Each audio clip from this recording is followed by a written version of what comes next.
Every single book which I've toppers suggested, but nothing worked for me. I was like कि नहीं होगा छोड़ देते हैं, नहीं हो रहा है तो क्या फ़ायदा इनको दोबारा पढ़ने से। I would like to thank Study IQ. I got connected to Study IQ. Study IQ ने मेरा मेंस तक मैंने साथ दिया, उसके बाद भी उन्होंने मेरा साथ नहीं छोड़ा। And I have taken this mock at Study IQ. And I would recommend Study IQ. Yes, I will definitely recommend Study IQ. नमस्कार दोस्तों वैसे तो इजराइल ईरान का जो वॉर है वो 4th डे में एंटर कर चुका है और ये और ज़्यादा तेज़ी से एस्केलेट होते जा रहा है। उसके बावजूद अगर आप देखोगे तो डोनाल्ड ट्रंप का एक बहुत बड़ा बयान आया है। उन्होंने यहाँ पर रेफरेंस दिया है भारत पाकिस्तान के मीडिएशन का और फिर से कहा है कि जिस तरह से भारत पाकिस्तान का मीडिएशन मैंने कराया उसी प्रकार से बहुत जल्द ईरान और इजराइल भी एक डील करेंगे। तो इसको थोड़ा सा डिटेल से समझने की जरूरत है कि डोनाल्ड ट्रंप के इस बयान का मतलब क्या है, इस समय पोजीशन क्या है, मतलब कल से लेकर अभी तक इजराइल और ईरान के बीच में क्या क्या हुआ है और यहाँ पर कई इंपॉर्टेंट रिपोर्ट्स आई हैं, वो सब कुछ मैं आपको डिटेल से बताऊंगा। चलिए आगे बढ़ते हैं। देखिए सबसे पहले तो यहाँ पर अगर हम देखें डोनाल्ड ट्रंप ने क्या कहा है। डोनाल्ड ट्रंप का कहना है कि Iran and Israel should make a deal and will make a deal. मतलब डोनाल्ड ट्रंप एकदम 100% श्योरिटी के साथ कह रहे हैं कि बहुत जल्द इजराइल और ईरान एक डील करेंगे, just like I got India and Pakistan to make. मतलब जैसे मैंने भारत और पाकिस्तान का डील कराया। और यहां पर अगेन अगर आप देखोगे तो डोनाल्ड ट्रंप कहीं ना कहीं ट्रेड की बात कर रहे हैं कि ट्रेड का प्रेशर मैं डालूंगा, यहां पर कोहेशन, मतलब बहुत सारी चीजें, जैसे कि भारत पाकिस्तान को लेकर भी डोनाल्ड ट्रंप पिछले कुछ दिनों से लगातार यही कहते आ रहे हैं कि मैंने धमकी दी थी कि अगर आप डील नहीं करोगे तो यहां पर ट्रेड हम रोक देंगे आपके साथ। तो इस तरह की चीजें हो रही हैं। इनफैक्ट यहां पर उन्होंने बाकी के भी कई रेफरेंस दिए। उन्होंने ग्लोबली कई सारे कॉन्फ्लिक्ट हुए थे जिसको डोनाल्ड ट्रंप का कहना है कि उन्होंने रुकवाया है और इसी को देखते हुए यहां पर उन्होंने कहा कि मैं इस वाले इजराइल और ईरान के बीच में जो वॉर चल रही है इसको भी मैं रुकवाऊंगा। इनफैक्ट यहां पर उनका देखिए एक बहुत इंपॉर्टेंट बयान आता है। उनका कहना है कि sometimes they have to fight it out. मतलब डोनाल्ड ट्रंप ये कह रहे हैं कि दोनों तरफ से कुछ ना कुछ गुस्सा है और यहां पर जब एक बार ये लड़ लेंगे, मतलब एक बार फाइट कर लेंगे आपस में, तो उसके बाद खुद ही यहां पर टेबल में बैठेंगे और एक तरह से डील करने की कोशिश करेंगे। अच्छा, यहां पर इंपॉर्टेंट ये हो जाता है भारत के पर्सपेक्टिव से, क्योंकि भारत सरकार ने एकदम क्रिस्टल क्लियर कह दिया है कि जो भारत पाकिस्तान का वॉर हुआ था, मतलब जो भी ऑपरेशन सिंदूर हुआ था, तो इसमें डोनाल्ड ट्रंप का, अमेरिका का कोई रोल नहीं था। मतलब एटलीस्ट भारत ने तो उनसे इस चीज को लेकर बातचीत नहीं की थी, लेकिन बार बार डोनाल्ड ट्रंप कहते आ रहे हैं कि मैंने ये मीडिएशन कराया। तो एक ये आपको देखने को मिलेगा। दूसरा यहां पर उन्होंने कहा कि देखिए कैसे सर्बिया और कोसोवो, जो यूरोप में ये जो दोनों देश हैं, उनके बीच में भी यहां पर काफी वॉयलेंस हो रहा था, तो उसको भी मैंने पहले टर्म में रोका था। फिर इसके अलावा उन्होंने साउथ, मतलब अफ्रीका के अंदर जो इजिप्ट और इथियोपिया है, वो नाइल डैम को लेकर काफी डिस्प्यूट चल रहा था, तो उसको लेकर भी कहा कि कैसे मैंने जो टेंशन है उसको रुकवाया था। तो एक प्रकार से डोनाल्ड ट्रंप यहां पर यह कह रहे हैं कि मैं इकोनॉमिक लीवरेज लेने की कोशिश करूंगा। जो वो बात करते हैं ना टैरिफ की, कि अगर आप ऐसा नहीं करोगे तो हम आपके ऊपर टैरिफ लगा देंगे, कुछ उस तरह की बातें कर रहे हैं। इनफैक्ट यहां पर थोड़ा सा आपको ब्रॉडर कॉन्टेक्स्ट में भी समझना होगा, क्योंकि अगर आप देखेंगे तो डोनाल्ड ट्रंप ने अपने पहले टर्म में क्या किया था, ओबामा के समय का जो डील था JCPOA, joint comprehensive action plan of action, जिसमें न्यूक्लियर डील को लेकर, मतलब यहां पर जो ईरान है वो न्यूक्लियर बॉम्ब की तरफ नहीं जाएगा, वो नहीं बनाएगा, और जो सैंक्शंस है वो ईरान के ऊपर से हटा दिए जाएंगे। वो जो पूरा का पूरा डील हुआ था ओबामा के समय, वो डोनाल्ड ट्रंप ने रद्द कर दिया, वहां से वो पुल आउट कर गए। और उसी के बाद से अगर आप देखोगे तो लगातार ईरान जो है न्यूक्लियर बॉम्ब के लिए जो एनरिचमेंट होता है उसको लगातार बढ़ावा दे रहा था। तो अब यहां पर सेकेंड टर्म में डोनाल्ड ट्रंप चाहते थे कि ईरान के साथ वापस से डील की जाए। और इसीलिए अगर आप देखोगे तो इसी साल के शुरुआत में यहां पर उन्होंने अयतुल्ला खमैनी को लेटर भी लिखा था, जो सुप्रीम लीडर हैं ईरान के, और कहा था कि let's make a deal, nuclear deal. Although यहां पर ईरान ने उसको पब्लिकली रिजेक्ट किया था, लेकिन कहीं ना कहीं इनडायरेक्ट तरीके से उसको लेकर डिप्लोमेसी चल रही थी, बातचीत चल रही थी। और तभी यहां पर क्या होता है कि इजराइल जो है वो ईरान के ऊपर अटैक कर देता है, क्योंकि इजराइल को यह डर है कि ईरान बहुत जल्द, कुछ ही हफ्ते के अंदर बॉम्ब बनाने वाला है, और इसकी वजह से फिर इजराइल का क्या होगा वो किसी को नहीं पता। तो दैट इज वाई इसका ब्रॉडर कॉन्टेक्स्ट भी आपको समझना होगा। अच्छा, यहां पर जो डोनाल्ड ट्रंप का प्रेडिक्शन है ना कि बहुत जल्द इजराइल और ईरान एक डील कर लेंगे, ये कहीं ना कहीं ऑप्टिमिज्म दिखाता है ट्रंप की तरफ से, लेकिन रियलिटी तो काफी डिफरेंट भी हो सकती है ना। डोनाल्ड ट्रंप पिछले कुछ समय से क्या कर रहे हैं, एक प्रकार से अपने डोमेस्टिक ऑडियंस को भी दिखाने की कोशिश कर रहे हैं कि देखिए मेरे पास कितनी पावर है, मैं किस तरह से चीजों को डील करता हूं और यहां पर वॉर जैसे सिचुएशन में भी डील करके उसको रुकवा सकता हूं।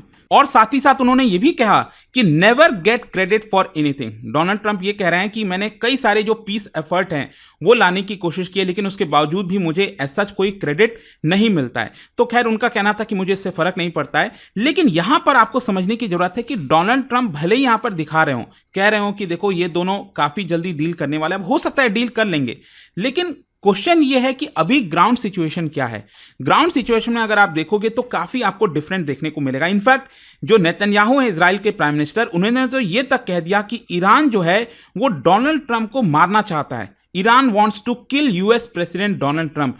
इस तरह की चीजें हो रही हैं। एंड इनफैक्ट अगर कल रात से अगर आप देखेंगे तो लगातार जो अटैक्स हैं इजराइल और ईरान के ऊपर, दोनों एक दूसरे के ऊपर लगातार हमला कर रहे हैं और ये पूरा वॉर 4th डे में चला गया और 4th डे में जाने के बावजूद भी जो है ये कम नहीं हो रहा है। यहां से और ज्यादा चीजें एस्केलेट होती जा रही हैं। फॉर एग्जाम्पल मैं आपको दिखाता हूं, यहां पर अगर आप देखोगे तो ईरान के अंदर इजराइल ने अभी तक का सबसे लॉन्गेस्ट रेंज स्ट्राइक किया है। ये अगर आप वीडियो में देखोगे तो ये जो जगह है ये बेसिकली मशाद एयरपोर्ट है ईरान का। और मशाद एयरपोर्ट कहाँ है, ये अगर आप राइट में देखें तो ये तुर्कमेनिस्तान का बॉर्डर, यहाँ अफगानिस्तान का बॉर्डर, तो इसके काफी नजदीक, मतलब ईरान के एकदम नॉर्थ ईस्टर्न साइड में ये मशाद एयरपोर्ट आपको देखने को मिलेगा।